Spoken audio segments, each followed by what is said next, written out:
नमस्कार दोस्तों, आज आपके सामने लेके आया हूँ टीडीएस नोटिस का केस स्टडी। टीडीएस का डिफ़ॉल्ट हो गया है। बेसिकली बोले तो टीडीएस की रिटर्न को रिजेक्ट कर दिया है और डिमांड क्रिएट कर दी है। 28,990 रुपये की डिमांड है और डिमांड का जो मेन रीज़न है वो मैं आपको बता दूँ।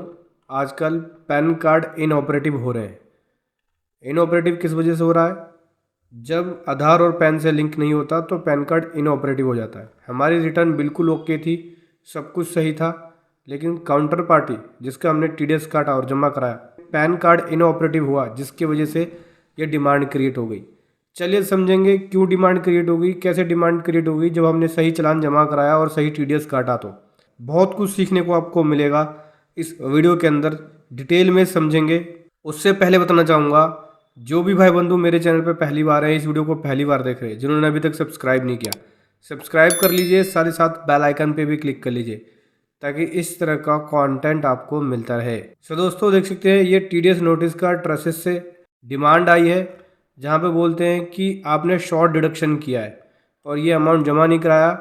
इसी शॉर्ट डिडक्शन के ऊपर इन्होंने लगा दी इंटरेस्ट अलग से। टोटल जो आउटस्टैंडिंग कर दी 28,990। अब ये शॉर्ट डिडक्शन किस वजह से हुआ है मैं आपको दिखाता हूँ। देखो, ये है जस्टिफिकेशन रिपोर्ट, ठीक है। जस्टिफिकेशन रिपोर्ट्स के अंदर क्या होता है, देखो जस्टिफिकेशन रिपोर्ट ये डाउनलोड होती है ट्रेसेस की साइट से। यहाँ पे आपको पता लग जाता है कि कौन से पैन में एरर है, कौन सी एंट्री में एरर है, जिसके वजह से डिफ़ॉल्ट क्रिएट हुआ है। तो देख सकते हैं पैन एरर, इस पर क्लिक करेंगे तो यहाँ बताएगा। देखो यहाँ पे एक पार्टी है जिसका हमने टीडीएस काटा, ये पार्टी, ठीक है। इसका 194Q के अंदर टीडीएस काटा है, ये अमाउंट है। और इसके ऊपर देखा जाए तो देखो ये 500, देखो ये 564 रुपये का टीडीएस काटा है, जो कि 0.1% है। लेकिन इसका पैन जो है देख सकते हैं यहाँ स्टेटस में क्या दिखा रहा है, इनऑपरेटिव। पैन हो गया इनऑपरेटिव, और जब पैन इनऑपरेटिव हो जाएगा तो टीडीएस का रेट क्या होगा, 0.1% ना लग के 5% लगेगा। देखो 5% लगा दिया इन्होंने और इस अमाउंट पे 5% का टीडीएस कैलकुलेट कर दिया, जिसकी वजह से जो अमाउंट बना टीडीएस का वो 28,176 का बना। मतलब कि 28,176 का डिमांड बन गई, क्योंकि जो शॉर्ट डिडक्शन हुई वो 27,612 की। टोटल डिडक्शन ये हुई, जिसमें से जो मैंने डिडक्शन किया है 564 वो लेस कर दिया। फाइनल अमाउंट 27,612 रुपये का।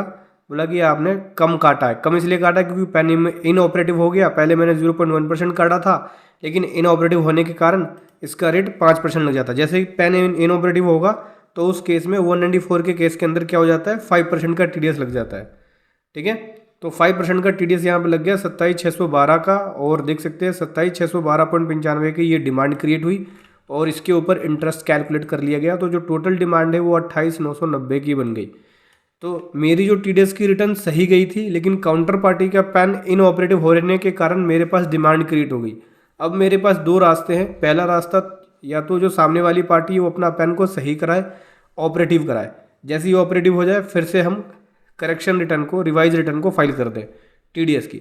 दूसरा ऑप्शन ये है कि जो डिमांड है इसको आप जमा कराओ और जमा करा के टीडीएस रिटर्न को फिर से रिवाइज करो चालान को ऐड करके। तो पहले चालान जमा होगा, फिर वो चालान ऐड होगा, फिर उसके बाद आप टीडीएस की रिटर्न को रिवाइज करेंगे। तो रिवाइज के दो ऑप्शन है। काउंटर पार्टी अगर ऑपरेटिव करा लेती है तो आपको टीडीएस नहीं भरना, और काउंटर पार्टी ऑपरेटिव नहीं करा पाती है, इनऑपरेटिव ही रहता है, तो जो डिमांड क्रिएट हुई है वो आपको जमा कराना पड़ेगा। और जितना डिले होगा उतना उसके अंदर इंटरेस्ट जुड़ता रहेगा, जुड़ता रहेगा, जुड़ता रहेगा, ठीक है। तो आजकल जो टीडीएस रिटर्न रिजेक्ट हो रहे हैं वो मेन जो कारण है पैन इनऑपरेटिव होने के कारण। अगर पैन इनऑपरेटिव हो जाता है तो उस केस में टीडीएस रिटर्न के अंदर डिफ़ॉल्ट क्रिएट हो जाएगा, टीडीएस रिटर्न को रिजेक्ट कर दिया जाता है डिपार्टमेंट के द्वारा। सो ये है कमाल का कंटेंट जो मैं आपके सामने लेकर आया। वीडियो कैसे लगी ज़रूर बताएं। Thank you so much. जय हिंद, वंदे मातरम।